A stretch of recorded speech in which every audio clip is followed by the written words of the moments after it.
Começando aqui pela pergunta de $1 milhão ou de $1 trilhão, né? Falando um pouquinho de cenário, falando lá, começando com fora do Brasil e questionando, né, sobre o questionamento sobre os estímulos fiscais aqui e ao redor do mundo, principalmente nos Estados Unidos, o famoso equilíbrio entre crescimento e inflação. Então, queria começar, Léo, com você. Qual a sua visão sobre isso, no momento? Primeiro, boa tarde a todos.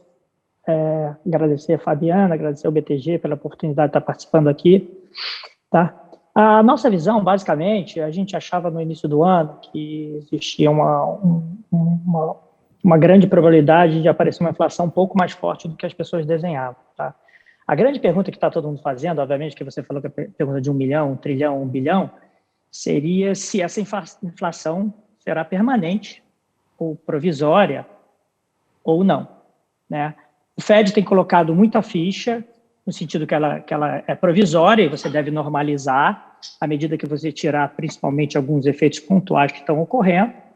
E você, quando olhasse talvez 6 meses à frente, o ano que vem, se tudo der certo no plano do Fed, você traria uma inflação para mais perto de 2%, leve acima de 2%, e seria missão cumprida, seria um cenário perfeito para os ativos de risco. Tá? A minha opinião particular é que parte do que a gente está vendo, essa inflação que está rodando já a 4% e que deve continuar até os próximos números bastante pressionada, parte é permanente, parte não é provisória, vai ficar. Tá? Onde a gente deveria focar nossos focos, obviamente, não é no carro usado, que já foi, provavelmente vai voltar, não é nem alguns preços, obviamente, que caíram bastante, tipo hotel, e alguns serviços que, obviamente, existe uma expectativa que você vai voltar. Mas eu acho que a gente deveria focar em duas coisas, salário e rent, que é um percentual bem expressivo no índice de inflação. E em ambos os casos, tá, é uma opinião um pouco particular, seja por movimentos muito longos que vêm ocorrendo, e seja pelo próprio abertura que teve entre o preço de aluguel, rent, tá, em relação ao nível de preço dos imóveis, eu acho que a inflação vai ficar mais pressionada quando a gente olha 6 meses além do ponto que nós estamos, do que talvez o mercado espere. Mas, de novo, é muito difícil você falar sobre isso. Tá? Os próximos 3, 6 meses, a informação que a gente vai receber, provavelmente ela não vai ser suficiente para você ter nada muito claro. Tá? Então, isso até não é, de certa forma, ruim, porque você vai, talvez, empurrar um pouco a resposta para essa pergunta. Mas a minha opinião pessoal é que, no mercado de aluguéis, eu acho que você vai ver uma pressão relevante, são famílias voltando, são pessoas que não vão conseguir comprar imóveis nos preços que estão nos Estados Unidos e vão ter que ir para o mercado de aluguel, então você vai fechar um pouco esse gap que existe hoje de forma significativa entre o preço de aluguéis e o preço dos imóveis. E na parte de trabalho, obviamente existe uma questão conjuntural de oferta, tá, de mão de obra, seja pelos incentivos dados, seja por toda a preocupação de Covid, mas eu acho que a pressão que está ocorrendo, ela vai continuar ocorrendo e vai acabar surpreendendo, tá? Então, eu vejo mais à frente, talvez, mas, de novo, é uma opinião pessoal e é difícil você provar ela olhando apenas os dados correntes, tá? Léo, te agradeço. E, Bruno, podemos passar a bola para você? Vamos lá. Falar sobre esse mesmo assunto? Não, concordo. Eu tendo a concordar com o Léo, quer dizer, eu acho que, assim, aliás, prazer estar aqui mais uma vez, de novo, antes de mais nada, obrigado pela oportunidade. E voltando ao tema, assim, eu acho que a gente, como brasileiro, sabe o que foi lidar com a inflação, né? E, principalmente, se você pegar um japonês e um brasileiro, o brasileiro vai ter muito mais medo de inflação do que o japonês, né? Então, compartilho com a opinião do Léo, que é um terreno perigoso mesmo que a gente está caminhando. A própria mudança de postura do Fed caminhando para um average inflation target, ou seja, dizendo que tolera uma inflação acima da meta pontualmente, que na média ele busca um número de 2%, também é um approach novo, né? As pessoas têm dúvidas de como é que vai funcionar na prática. Ele tolera até 2,5%, tolera até 3%, como é que fica? É uma situação perigosa e gera algumas dúvidas. E tem essa questão toda, se essa alta pontual vai ser pontual e vai perdurar. Sei lá, eu fico um pouco incomodado. Eu acho que à medida que o ano for andando e você vai se aproximando de Jackson Hole ali em agosto, principalmente o Fed vai sinalizar quando é que ele vai começar o processo de tapering. Quando você pega o processo passado que o Bernanke fez, foi um momento muito complicado para o mercado, né? e economias emergentes que estão numa situação fiscal um pouco complicada, Brasil, África do Sul, México, acho que podem se embananar um pouquinho quando começar a tirar liquidez da economia. Em especial porque, quando a gente olha para a China, que é um país que já está começando a tirar os estímulos, né, a gente acha que pode ser que a gente veja as commodities arrefecendo, até caindo um pouquinho, né? Então, num ambiente de que as commodities convirjam para um patamar mais próximo do patamar de longo prazo, né, para a curva marginal de produção, e que a liquidez mundial comece a arrefecer, eu acho que os países como o Brasil, cuja situação fiscal é um pouco mais complicada, podem se atrapalhar um pouquinho. Então, eu tenho medo desse cenário, acho que é o principal risco que a gente tem para as nossas posições, e, de uma forma ou de outra, a gente está tentando se proteger, fazendo uns hedges para isso. E, Bruno, esse era exatamente o meu próximo ponto aqui, porque toda essa discussão acaba levando a discussão de portfólio, né? Refletindo no posicionamento dos portfólios e toda a discussão de value commodities versus growth stocks. Então, eu queria passar a bola para o Caldas, para ver se a gente fala um pouquinho sobre o que a gente viu recentemente, as ações de commodities performando muito bem, e não só commodity, tudo que é mais velho commodity, e os growth names, tech names, underperformando nos últimos meses. Por conta do commodity, ouvi um pouquinho a opinião de vocês sobre isso nos portfólios e commodity super cycle, que muito tem se falado. Obrigado, Fabiana, obrigado ao BTG pela oportunidade. Então, vamos colocar... É interessante esse tema e eu acho que há até um overlap, muita discussão do que é um growth, reasonable price, mas eu acho que dá para a gente separar de uma forma um pouco diferente, num outro ângulo. Por exemplo, no terceiro tri do ano passado, havia uma discussão muito grande sobre a velocidade de recuperação mundial. E com a chegada das vacinas, ficou uma questão mais clara, com a própria eleição do Biden não sendo de forma massiva na Câmara e no Senado, houve uma recuperação de confiança nos elementos, nos players globais, que a gente tinha no terceiro tri, entrou com oil a low 30s, 30 e poucos dólares, havia uma desconfiança da recuperação chinesa e de como o mundo como um todo se recuperaria. Quando essa variável da desconfiança baixou, a gente tinha um cenário muito propício para a recuperação de ativos de risco orientado a valor e as próprias commodities. Isso se deu no spot price do próprio oil, que a gente está hoje num outro patamar, e numa questão, vamos dizer, de riscar o risco de um hard landing chinês na cabeça dos players. E foram movimentos bastante grandes, bastante importantes. Hoje já está se discutindo se há um novo super ciclo chinês. É difícil a gente afirmar isso. Agora, até como o Bruno colocou, existem riscos importantes, o próprio chinês está preocupado com o superaquecimento, tanto que ele está jogando o crescimento dele mais para 6%, e retirando estímulos fiscais, retirando estímulos monetários dentro da própria economia. O que existe para a gente, nesse momento, na questão das commodities, nós ainda temos ativos que estão com uma geração de caixa muito, muito importante, mesmo que haja uma reversão não brutal dos preços, como é o caso do minério e do oil. Então, isso é um tipo de investimento, não diria que não é especulativo, pela qualidade dos ativos e nível de geração. Colocar que é um novo superciclo, eu acho muito forte. O que aconteceu no início dos anos 2000 foi um movimento que a China começou lá atrás e pegou o mercado de calças curtas na parte do supply. E como eram ciclos de 3, 5, 7 anos, para se preparar para aquela demanda, que era um patamar novo, ali a gente teve um superciclo. E como todo superciclo de commodities, teve um nível de superinvestimentos, que se deu ali em 2006, 2007, que foram retirados lá pela Rio Tinto, que começou em 2011, e a Vale seguiu. Por isso que hoje a gente tem uma visão mais benigna nessa questão do minério. Mas não dá para dizer que a gente está num novo superciclo, que a China vai crescer 12%, bem pelo contrário. Agora, o que houve foi uma grande oportunidade para os players do terceiro para o quarto trimestre do ano passado, onde havia esse pessimismo global em termos do que a pandemia poderia nos causar. Quando houve uma questão de vacina, dizendo, não, o global growth vai voltar no ano que vem, a eleição americana se deu de forma ordenada e tu vai ter uma coerência nisso, os ativos reagiram. Hoje eu acho que a gente tem ainda commodities, a gente reduziu a exposição relativa. O terceiro para o quarto trimestre claramente era uma oportunidade de pegar um re-rating de global growth.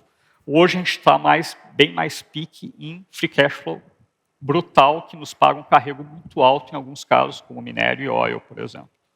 Não carregou pontual, como você disse. Perfeito. No caso de value versus growth, eu acho interessante só essa discussão, porque o que acabou acontecendo no ano passado com o Fed Funds, com a questão monetária agressivíssima, como o Banco Central americano atuou, a gente teve uma liquidez muito brutal e isso se refletiu num re-rating de vários ativos de duration longo. E qualquer métrica, EV Sales, que é a métrica preferida, saiu tudo de patamar. Coisas boas, coisas não tão boas, mas a gente teve esse movimento. Você tira as Big Techs, vai ter um Shopify, Tesla, é tudo a mesma história. Mesmo ativos que a gente gosta muito sofreram esse movimento, como a Amelie, Mercado Livre, que é um player, que é o que tem a maior correlação com o Nasdaq, que é onde o gringo enxerga, quero ter um player, quero ter uma Amazon na Latinoamérica, ele vai na média. Inclusive a média foi de 1.200 para 2.000 dólares. Esse movimento foi o movimento que começou a ter uma correção à medida que o inflation fears e a recuperação americana começou a puxar a Treasury. Bateu 1,80, agora está 1,60. Mas, dentro da tua primeira pergunta, acho que a coisa mais importante, e eu concordo com o Léo e com o Bruno, a questão da inflação é difícil quando você olha a forma que os Estados Unidos reagiu à crise, tanto monetariamente quanto fiscalmente. Olha o PIB que vai ser deles nominal, acima de 10%. Não tem como essa curva, hoje, dificilmente a gente não tem uma visão mais pessimista dela em termos nominais e reais. A questão é o timing e a forma. O Banco Central americano diz, confia em mim que até 23 eu carrego isso. Mas de uma forma lenta ou não, eu acho que muito poucos players vão apostar numa retração em termos nominais. Não existe isso. Então, o que os investidores têm que tomar muito cuidado são, vamos ver, o que descolou com aquela Treasury a patamares baixíssimos está no meio do caminho. A gente olha, Shopify, Tesla. O papel voltou 40, 50 da máxima. Você olha uma janela de 24 meses, não. Então, eu estou participando de muitas discussões com os gringos lá fora. Há hoje uma discussão de que se aquelas métricas EV Sales não foram stretched. Me parece que sim. Esse um grande risco hoje, que a gente toma muito cuidado, até como o Bruno falou, a gente tem que se preparar para um mercado que pode ficar mais difícil. Esse é um grande risco. Esses ativos que ainda têm EV Sales 10 a 20 vezes, eu estava lendo um material de um gringo no final de semana, o percentual dos hedge funds carregando EV Sales de 20 não está no all-time high. Tá bom, está 90%. Caldas, essa pergunta está para eu fazer para o próximo painel de disruption, Sim. justamente de venture capital, o quanto você ainda está olhando para sales versus cash flow, né? Porque eu acho que esse é um ponto muito importante realmente daqui para frente. Só que, exatamente. Fechar assim, eu acho que commodities é uma questão de global growth, ok, já teve um rally. Essa questão teve um certo excesso com o Fed Funds muito baixo, principalmente a partir do ano passado, teve, esse é o lado que eu vejo o risco. E nas outras histórias, no Brasil principalmente, aqui, se a gente separar tudo que é doméstico, desde fevereiro do ano passado, tem território negativo, absoluto. Porque eu posso questionar que a Bolsa tem commodities. Essa é uma oportunidade que a gente tem que explorar com cuidado. Eu acho que essa é a forma que a gente está Perfeito. Pedro, a bola é sua, até porque o seu fundo tem posições concentradas e eu acho que você vai ter bastante aí a agregar para a gente sobre esse value growth. Bom, vamos lá. Seu Pedro, obrigado. Bom estar aqui de novo. Acho que muito já foi falado, vou tentar não ser redundante. É super ciclo de commodity, comparar com o passado, né? É difícil, acho que não é tão difícil dizer. Não há super ciclo. Né? No início dos anos 2000, a produção de aço na China multiplicou por 3, 4. Não tem isso hoje. Tem um desequilíbrio? Tem. O desequilíbrio mantém o mercado pressionado, o minério alto? Mantém. Mas o minério é algo extremamente inelástico. Né? Então, algum desequilíbrio, por que é inelástico? Ele representa muito pouco do custo de um carro, de um prédio. Então, se o preço sobe, a demanda não muda muito. Né? Por isso que sai de 100 para 200, 70 para 200, como pode voltar numa hora que tem um desequilíbrio. Mas a gente não enxerga, né? Como tem uma restrição de oferta. E a demanda pode não crescer, né? Mas a gente não vê o dente, né? Mas, assim, para voltar é simples, é inelástico. Mas não tem um super ciclo. Né? Agora, como tem um fluxo de caixa alto, né, vai dando um carrego. Agora, carrego em commodity é difícil, né? Porque muda rápido. Falar a curva do minério. Não existe a curva do minério. Não existe, né? A curva é uma função do preço atual. É só essa discussão de value growth que fica, né? O mercado sempre tem esses temas, né? Em 15 anos, o tema do emerging market, o tema do Brasil, BRIC. Lembra do BRIC? Cadê o BRIC? Acabou o BRIC. Assim, são vários temas que tem, develop market, mas, assim, sempre tem temas, né? Os temas são decorrentes de mudanças macro, né? Do fundamento financeiro, a gente fala muito de fundamento econômico, mas o fundamento financeiro, o apetite para risco, né? Então, né, agora tem o tema, né, do velho pro growth, abriu os juros longo nos Estados Unidos. A gente viveu ano passado, vamos dizer assim, movimento de beta para o risco, e beta para duration, né? Por isso se fala growth. Growth são as empresas de fluxo de caixa mais longo, né? E aí entra a tecnologia, e aí tudo subiu. Quanto pior subiu? São movimentos de beta, né? Igual o Brasil, de 16 até a reforma da Previdência. É beta Brasil. Quanto pior a empresa, mais ela subiu, né? Porque reduziu o risco do Brasil, e aí de lá para cá entra o período da seletividade, né? O índice está aí, quase no mesmo nível lá quando aprovou a reforma. Então, a gente entra nesses períodos agora, né, passa o tema e entra a vida real. E a vida real é como as empresas performam, né? E é onde a gente se sente à vontade. Porque o velho, o que é o velho? O velho é uma empresa barata, subiu, ficou caro. E aí? E aí? O que eu faço amanhã? Espero outro tema, né? Então, passam os temas e fica a vida real, que é como performam os negócios. Os temas ajudam a gente a calibrar a posição, manobrar um pouco o portfólio, mas passam os temas e ficam a vida real, né? Que é o desempenho das empresas no fim do dia. E eu concordo assim, só com o risco, né? Essa abertura de juros, a retirada da liquidez, né? A gente está vendo múltiplos anos disso. Eu não sei se foi no ano passado ou retrasado aqui no CEO Conference, que a gente falava, né? Acho que foi no ano passado. Até o Bruno estava, tudo. E quando falar do risco, qual é o grande risco, né? Sempre vai ser. Eu lembro que eu falei, tirar essa liquidez, né? Ela subir a taxa. De lá para cá, a taxa de juros dos Estados Unidos caiu mais, né? Aumentou a liquidez. Mas esse é sempre o risco, né? E aí a seletividade, né? Porque tem empresas que, na hora que tiram a liquidez, o negócio piora. Tem empresas na Bolsa que sobem, que são negociadas a 15 vezes book, que precisam ficar tendo injeção de capital toda hora. Se tira a liquidez e não tem injeção de capital, e aí? Né? No mundo inteiro. Né? Então, o importante é olhar para a vida real. Né? Tá ótimo, super claro. E opiniões precisas, né? Eu queria discutir um pouquinho, mudando de assunto, a volta dos IPOs. A pessoa física também tem acompanhado bastante. Eu vendo IPOs o ano todo, como eu disse no começo, eu faço parte do time da corretora do banco, na parte comercial.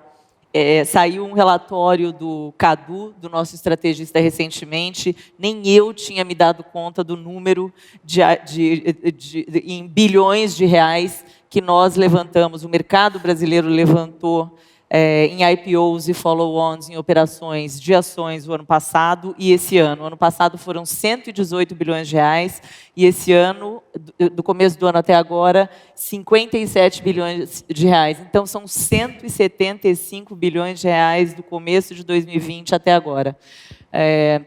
Parte disso a gente sabe que entrou, né, muita gente na Bolsa nos últimos meses, mas recentemente menos. Então, eu queria entender de vocês, gestores, como é que é essa alocação. Você tem que vender alguma coisa para comprar um IPO. Como é que vocês estão enxergando isso, né, esse movimento, no curto prazo, no médio prazo e no longo prazo? Léo, podemos começar com você? Claro, valeu. Eu vou começar contando só um dado, tá? A gente tem um trabalho de acompanhamento que a gente, quando olha, por exemplo, o passado, os ciclos, aqui hoje são ciclos, né? Safras boas de IPO e bons mercados em termos de valorização de ativos, ele tende a gerar, né, um aumento do número de IPO. Então, se a gente olhar o ano que teve o maior número de IPOs, aqui não é valor financeiro, tá? Em número de IPOs, foi 2007 da história do mercado brasileiro, tá? O número eu não tenho de cabeça. Se a gente for olhar o desempenho dos IPOs, e eu tenho todos os anos, isso desde 2004, que acho que quando começou o novo ciclo de IPOs, ali com a Natura, eu não me lembro se foi a Natura, a LL, quem veio primeiro, então não me lembro exatamente, tá? Mas quando a gente olha, 2007, quando eu olho 12 meses à frente, eu peguei todos os anos, né? Todos os IPOs a gente faz isso. É o pior ano do desempenho dos IPOs, 12 meses à frente em relação ao Ibovespa, tá? Então, o que eu quero dizer é só assim, nesse momento que a gente está vendo muitos IPOs ocorrendo, numa velocidade enorme, geralmente talvez até em temas muito concentrados, na linha que foi dito aqui, com avaliações sendo avaliadas por EV Sales, etc., eu acho que a gente deveria aumentar o nosso cuidado. O nosso cuidado que a gente já tem aqui, né?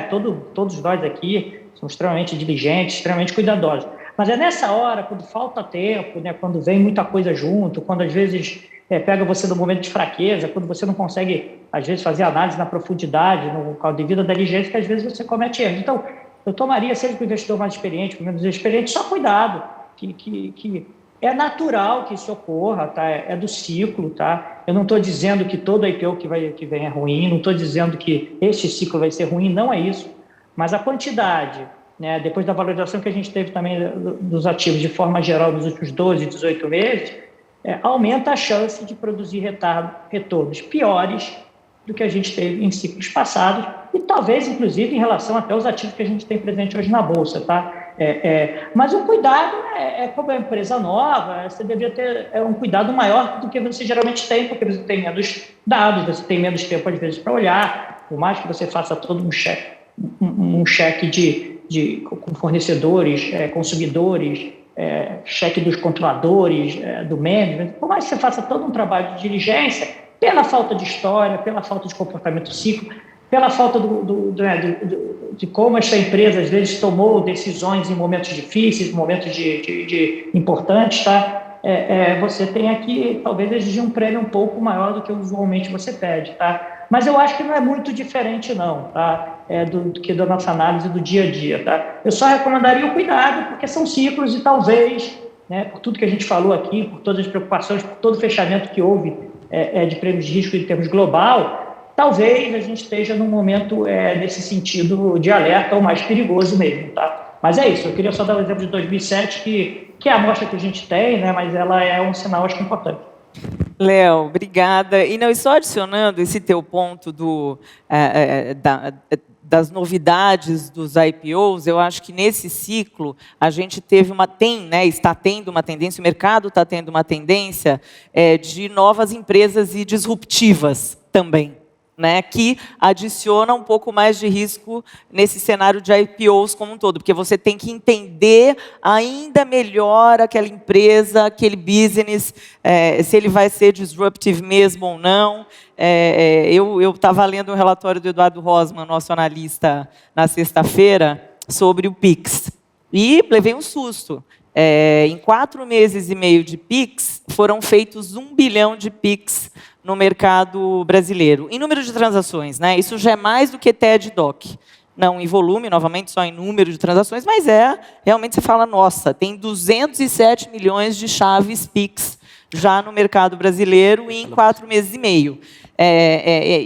Então, isso também acaba... Isso eu estou dando um exemplo, né, de uma novidade, alguma coisa que pode ser disruptiva, e os novos IPOs têm essa pimentinha, que são muitas empresas novas. Eu tenho ouvido muito de clientes falando, puxa, eu não consegui acabar a minha análise sobre essa empresa para o IPO, porque eu não tive tempo, eu não entendi ainda o que ela exatamente faz e o que vai ser daqui 3 anos, 5 anos.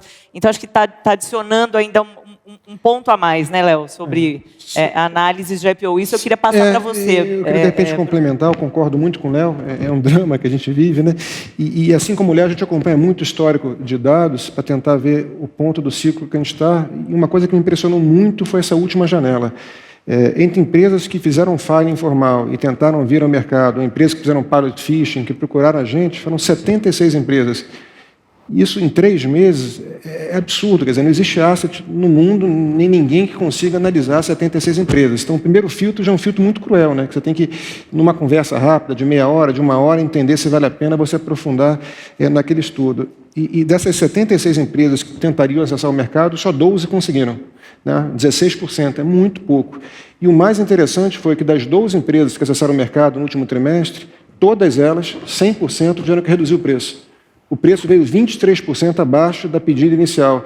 Então, eu também acho que não só a gente tem... Eu devo dar um passo atrás aqui.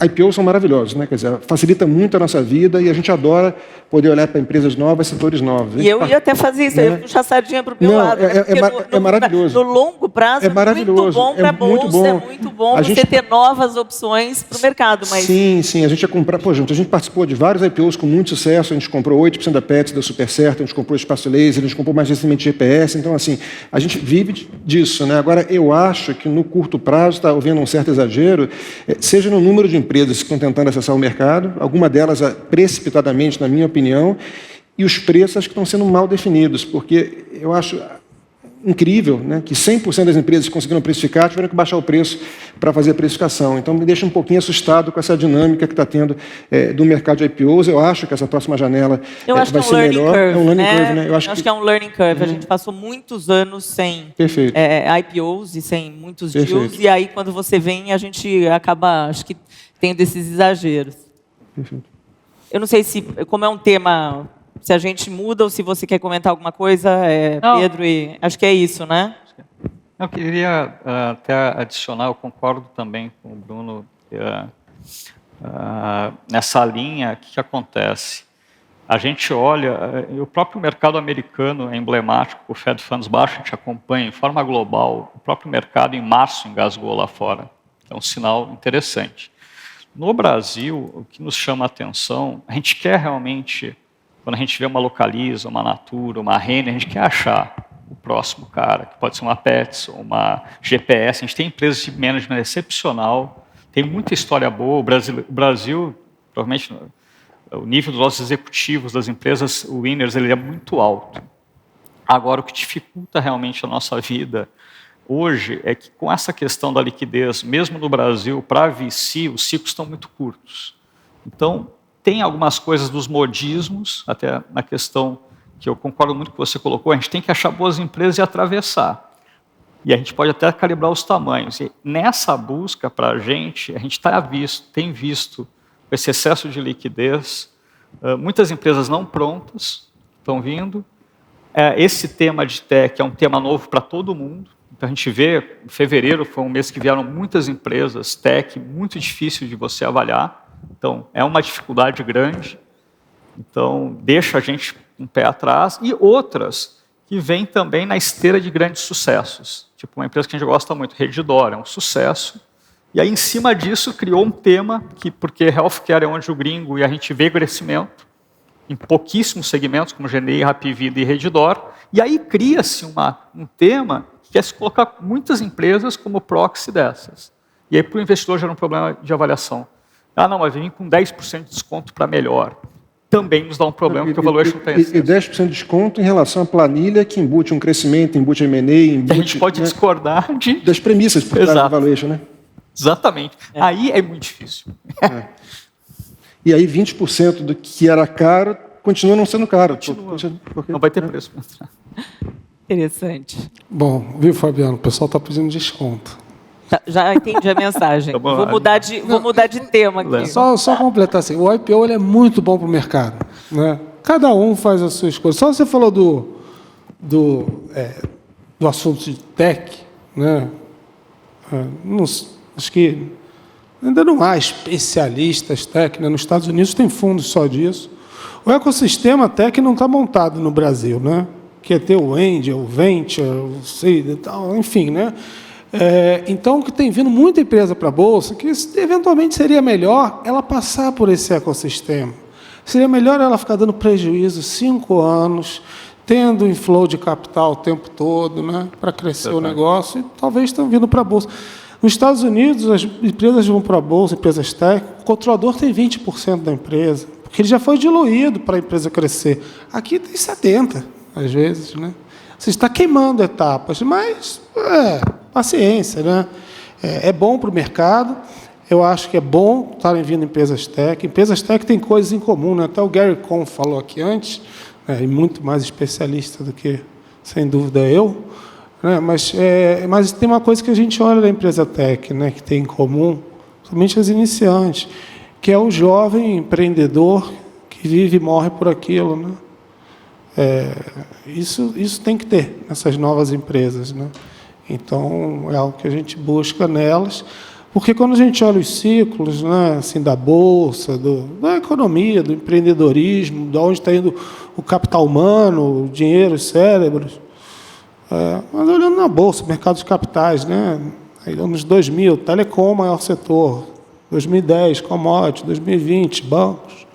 Qual é o próximo? Né? Nos Estados Unidos virou tecnologia. Tende a ser aqui também, né? E para isso tem que ter mais empresa. Não dá para, né? Como ficou algum tempo o Magazine Luiza carregando, né, o tema tech nas costas. Obrigada, Pedro. Não, mas eu acho que todo mundo concorda que no longo prazo você ter mais opções na bolsa realmente é muito positivo, mas esses booms de IPOs acabam sendo realmente um desafio para os fundos, né, em termos de capacidade. Queria mudar de tema, falar um pouquinho de retomada e as apostas dos portfólios na retomada. A gente está vendo uma recuperação acima do esperado. Nosso time macro acabou de revisar PIB, Mansueto, Cláudio, para cima, mesmo com o grande impacto que teve essa segunda onda em números de mortes. Foi muito pior do que, né, a primeira, mas as empresas aprenderam a trabalhar no ambiente com a pandemia. A retirada do auxílio emergencial não foi tão ruim. A nossa revisão de PIB foi de 3,5 para 4,3 esse ano, após os números do primeiro TRI. A revisão foi importante no primeiro e segundo TRI, para cima, e só não revisamos para 4,5 o PIB, estamos em 4,3 esse ano, por algum tipo de risco, né? Algum risco na taxa de vacinação, uma potencial terceira onda, que não é o nosso cenário base, e algum tipo de gargalo na oferta também. Senão, a gente já teria 4,5 e até upside, alguma coisa entre 4,5 e 5. Então, dá sim para traçar um cenário construtivo. Quando a gente para pensar na crise de 2008 e 2009, a gente teve o BNDES, que teve que entrar em cena para ajudar várias empresas. Isso não aconteceu dessa vez. Nós tivemos, o Brasil teve muita reforma ao longo do tempo que acabou ajudando, e é fato, o BNDES não teve que socorrer grandes empresas como teve que socorrer em 2008 e 2009. Tivemos leilões de concessões, 22 aeroportos, rodovias, SEDAI, que foi o maior de todos, foram 50 bilhões de reais em outorgas com ágios elevados. Nosso Congresso aprovou bastante coisa durante a pandemia. A gente teve PEC emergencial, teve Bacen independente, Banco Central independente, Marco do Saneamento, Eletrobras, o orçamento, que não é um risco, né, um risco reduzido esse ano. E a gente viu um grande empenho, está vendo um grande empenho do presidente da Câmara aqui no Brasil. Vacinação. A nossa aposta é que 50% da população vai estar vacinada na segunda metade de agosto e 70% na segunda metade de setembro. Estou falando tudo isso, e mais um dado, venda de varejo, venda do Dia das Mães, foi uma surpresa muito positiva, né? Então, queria entender de vocês, se vocês concordam com esse cenário macro, com potencial surpresa de upside, e como é que vocês estão se posicionando no portfólio para isso. Pedro, vamos começar com você. Você está falando pouco. Vamos lá. Bom, cenário macro, acho que eu bebo aí da água da casa, né? Não tem que eu concordar ou discordar, né? Ele está aí, é uma realidade. Ele impacta as empresas de forma desigual. E o que a gente assim, né, já vê, né, e acho que a conferência aqui vai ser legal, ela está num momento bom. a gente já tem feedbacks de algumas empresas muito mais fortes do que eu esperava. É um pouco, eu falar, pode ser um pouco disco arranhado, porque a gente aqui do Absoluto falar da Renner há anos falando, mas a gente teve a oportunidade de falar. E a venda está muito mais forte do que eu esperava. E aí já dá um indício que a gente pensava na retomada, né? As empresas médias, pequenas, que não estão listadas em geral, né? Consumo, varejo, elas sofreram muito, perderam gente, estoque, produto, cadeia de fornecimento, fecharam ponto, capital de giro. Na retomada é lento, é difícil, né? Então, as grandes empresas boas, com qualidade, sem dúvida, como nos outros ciclos, saem fortalecidas. É óbvio que na retomada pode falar, a companhia aérea vai bem, caiu muito e tal, mas assim, tem isso na cabeça. As boas empresas, né, que já tinham, né, uma qualidade superior de execução, vão sair ainda mais fortes, né? Eu falei da Renner, não vim nem preparado para falar, né? Mas é porque a gente teve feedback e assustou, né, quão bem foi, por exemplo, o Dia das Mães.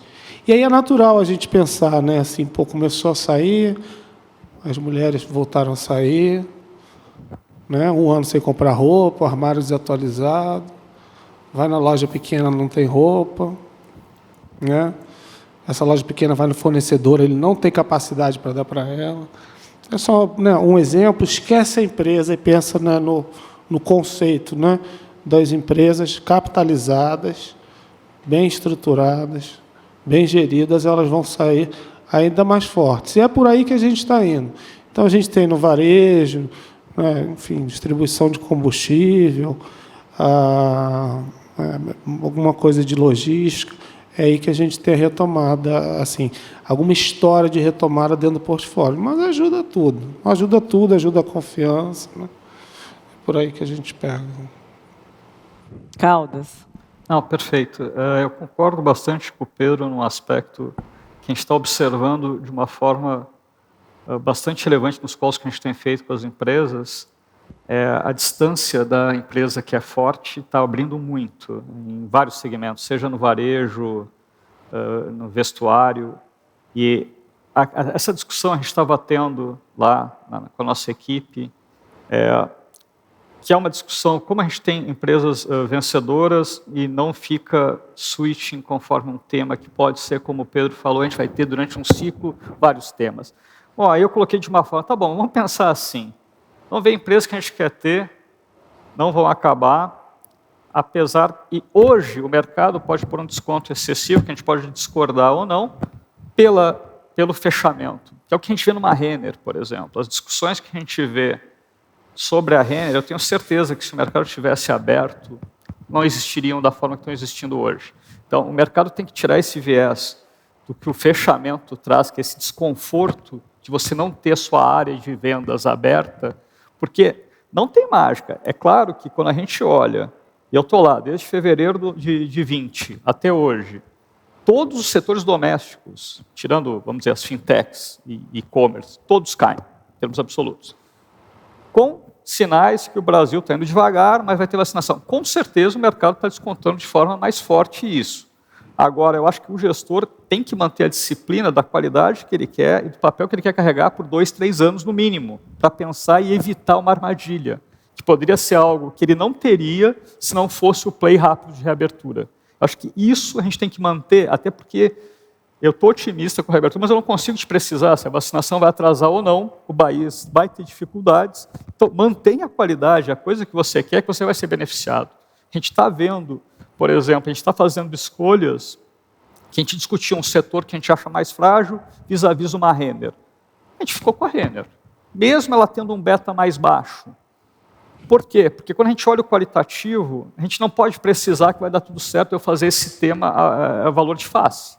Agora, quando eu vejo as pessoas preocupadas pelas razões erradas, me agrada olhar temas que são bons e ficam fora de moda porque a loja está fechada. Ah, não, esse manager virou um dinossauro. Não virou. O que virou é que a loja fechou e o cara não aguenta ver o same store colapsando. Isso que eu acho que é a oportunidade do gestor aproveitar. E que realmente o gap que ele colocou é muito impressionante. O país, realmente, o gap vai ser brutal. A gente estava vendo restaurantes com Mac, por exemplo. É brutal o ganho de share dos grandes em relação aos menores. Isso vai ser uma antecipação de crescimento para o cara bom de alguns períodos. Muda o case? Não, mas não piora. Então, acho que a gente tem que jogar com essa forma.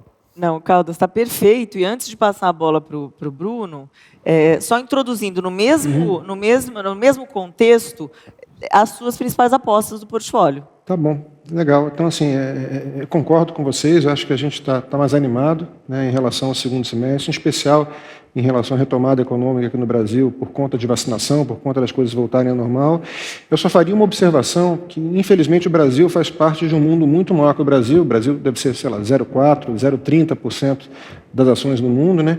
E a gente vai estar entrando no segundo semestre com a perspectiva do Brasil melhorando, mas, ao mesmo tempo, num mundo que vai estar começando a tirar os estímulos da crise. Então, a China já começou a botar o pé no freio, já está começando a tirar estímulos em relação ao setor de housing. Os Estados Unidos vai entrar discutindo tapering, se vai começar a fazer tapering na virada do ano ou não. Então, eu tenho um certo medo da gente olhar única e exclusivamente para a economia doméstica, para o PIB brasileiro acelerando, sabendo que ano que vem a gente vai ter um ano mais complicado, que você vai ter estímulos fiscais menores, que você vai ter eleições, ou seja, né, deveria ser um ano mais complicado para o Brasil, num mundo que está começando a tirar estímulos, né? Então, pode ser que a economia do Brasil vá, de fato, bem, mas as ações não necessariamente subam muito por conta dessa visão de mundo que está tirando estímulo e não botando estímulo, né? Não podemos esquecer, né? Porque o Brasil, infelizmente, é um pedaço pequenininho do mundo, né? De areia, exato. Se não me engano, os Estados Unidos é 70% da capitalização mundial. Então, assim, o que acontece lá... Né? Aliás, tem uns dados bizarros, quer dizer, o market cap da Bolsa brasileira inteira é $1 trilhão. A Apple vale 2. Ou seja, uma Apple vale 2 vezes o total de todas as ações listadas no Brasil. Então, precisamos de mais IPO. Perfeito. A preço correto. A preço correto. Exatamente. A preço correto. Dito isso, a gente gosta de ter uma carteira equilibrada, a gente tem coisas ligadas ainda à disrupção tecnológica, a gente tem muita Stone, a gente tem muito Mercado Livre, que são papéis que a gente acha que tem management fantásticos e estão entregando resultados muito bons aí desde o ano passado, aliás, há muito tempo, né? A gente admira bastante eles. A gente gosta bastante desse tema também de financial deepening, né? A gente é grande acionista do banco, a gente adora o BTG e tem muitas ações do BTG. Também temos XP, temos um pouquinho de BID também, de Banco Inter, então esse é um tema que a gente gosta bastante. Temos algumas coisas ligadas a varejo, também gostamos de Renner, gostamos de Localiza, um pouco de Alpargatas. E Natura é um papel que a gente carrega há um bom tempo e gosta bastante deles também. Alguma coisa em shopping center mais pequeno, Intermédica, é um setor que a gente acha que tem um crescimento fantástico também e uma empresa que tem bastante sinergia. Então, acho que os PetroRio, dentro de commodities, né, que é uma ação também que a gente tem uma participação relevante na empresa. Então, acho que o segredo no portfólio é ter um portfólio equilibrado. Eu concordo muito com o Pedro, quando o Pedro fala que temas vão e voltam, mas eu acho que qualquer portfólio deveria ter várias coisas que fazem sentido e não necessariamente ficar dependente de um tema ou de uma coisa especificamente. Isso é super claro mesmo. E, Léo, para você agora a bola. Primeiro, para agregar a discussão, obviamente que tudo que você falou, Fabiana, eu acho que ela é verdade, mas acho que a principal melhora talvez que a gente deu na margem foi talvez mesmo a surpresa de crescimento, né? Independente do número exato, mas ela é positiva acho que por 2 motivos principais, né? Primeiro, que ela facilita, pelo menos no curto prazo, a gente vencer alguns problemas nossos, seja na parte fiscal, seja na parte política, né? E o segundo é que ela ajuda, né? Quando a gente talvez também a esconder um pouquinho nossos problemas de longo prazo, né? Então, mesmo dívida PIB, por exemplo, a gente foi para um nível melhor. Então, nós estamos falando de um crescimento nominal que a gente vai ter esse ano de 12%. Então, é verdade, né? Porque a inflação, obviamente, que vai estar forte, mas um pouco também é o próprio crescimento do PIB nominal que você falou, né? Mas eu queria chamar a discussão no que foi dito aqui, continuando o que foi dito, né? Da força das empresas maiores. Tem uma coisa que é do ciclo, é desse momento atual, que eu queria chamar a atenção, a quantidade de M&As, de operações que estão aparecendo, tá? É natural que elas ocorram agora, tá? Então, a gente, como gestor, acho que a gente tem que ficar atento que é um ponto importante do ciclo. Por quê? Você saiu daquele momento que foi os últimos 12 meses, que talvez as empresas, uma enorme incerteza, que o cara que está mal, ele não vende porque ele tem um amor ao preço, ele não está quebrado, não quebrou ainda, né? Então, a gente saiu desse momento. a gente veio para um momento que o próprio comprador também está mais líquido, está com o preço de uma ação mais valorizado, então daí esse enorme, talvez enorme, mas esse grande número de operações que estão aparecendo, que estão correndo, né, e das empresas fortalecidas até captando dinheiro para isso. Então, eu acho positivo de forma geral, porque o Brasil geralmente é um mercado, seja por causa dessa diferença de tamanho, diferença de custo de capital, ele é mal arbitrado, e você ainda tem alguns benefícios fiscais no Brasil com operações de forma geral, tá? Então, não tem como negar, e ainda é um país que talvez em certos setores, em certos, né, segmentos, você está longe de você ter ocorrido talvez o processo de consolidação digamos, de diminuição do número de empresas que a gente viu em outros lugares, tá? Então, somaria para esse cenário que você falou positivo, esse momento que a gente tem ocorrido, que você pode ver a cada 2 dias, um dia ou por semana tem aparecido operações e operações até grandes, né, algumas grandes, que têm mexido bastante o mercado, tá? Eu espero que, de certa forma, isso vai continuar. Tá? Léo, é verdade. Mas que eu queria contribuir. Eu tenho até um dado aqui, foi capa do Estadão de domingo, o M&As de tech, que o número de negócios subiu 125% ano contra ano, 77 negócios com startups esse ano, year to date, maior do que todo ano de 2019. Então, é bem isso. E, olha, estamos chegando aqui, já são 5h06. Queria agradecer muito a presença de vocês e queria só saber se algum de vocês gostaria de fazer alguma consideração final aqui para o nosso painel. Se não, encerramos assim. Léo, talvez você falar um pouquinho de política? Um pouquinho não, eu acho que a pergunta na parte política temos um cenário ano que vem com uma grande expectativa de alguém de centro, né? Como é que você está vendo eleição? Essa vai só para você. Tá. A eleição é bem distante, tá? Eu vou usar, acho que a palavra de um político mineiro que falou, política é que nem nuvem, quando você olha, já mudou, tá? Então, mas com a informação que a gente tem hoje, assim, eu acho difícil você ficar operando, ficar tomando grandes posições de ativo de risco para a eleição, tá? Ela está distante, tem uma enorme incerteza, e eu acho que ninguém vai querer operar isso, tá? Agora, o lado ruim, eu acho que o que a gente está falando dado a enorme dificuldade, talvez, de você trazer para possivelmente um candidato de centro, um candidato que traga as ideias corretas, principalmente na parte de economia, tá? Na minha opinião, o mercado vai ser primeiro talvez um pouco mais capeado. Tá? Capeado em que sentido? Eu vejo mais dificuldade de ele ter grandes retornos, principalmente para o lado positivo, porque vai ficar essa espada. Essa espada um pouco para o local um pouco menos, que ele tem bias, a gente tem home bias, então a gente acaba que, né, nós estamos, de certa forma, um percentual do nosso patrimônio, em grande parte da nossa atenção colocada aqui, mas principalmente o estrangeiro, principalmente talvez as experiências recentes que a gente está vendo no Chile, as discussões na Colômbia. Léo, não te ouvimos. Léo, não te ouvimos mais. Léo? Acho que deu ruim. Ele não está ouvindo a gente. Léo, não te ouvimos. Eu voltei, mas perdeu que ponto? Algum problema técnico. Está baixinho. Não? Bom. Tá, então vou voltar. Léo, a gente não te ouve mais. Acho que o mercado... Eu acho que eu vou encerrar agradecendo. Chegou ali. Nos ouve? Ouvindo. Agora voltou. Você estava... Não te ouvíamos. Não ouviu nada? Sim, ouvimos, até a metade. Você estava falando da Colômbia, Chile, Colômbia. Basicamente, eu acho que o investidor estrangeiro vai ser um assunto too hard. O Brasil ficou meio inexpressivo, assim, no tamanho, como foi dito aqui, então vão deixar de lado.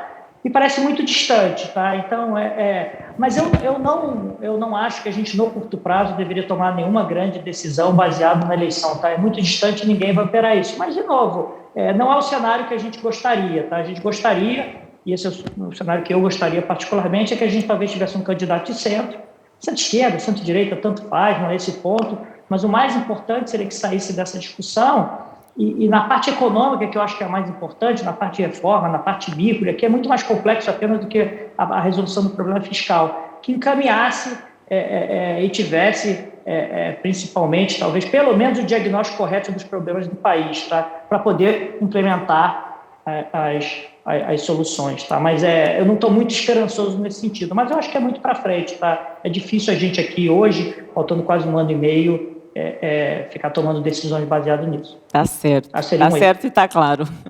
Muito obrigada. Bom, agradecendo Muito novamente Léo, Pedro, André e o Bruno. Muito obrigada. Obrigada a todos que estão aqui com a gente. Obrigada a todos que estão conosco também online. Obrigado.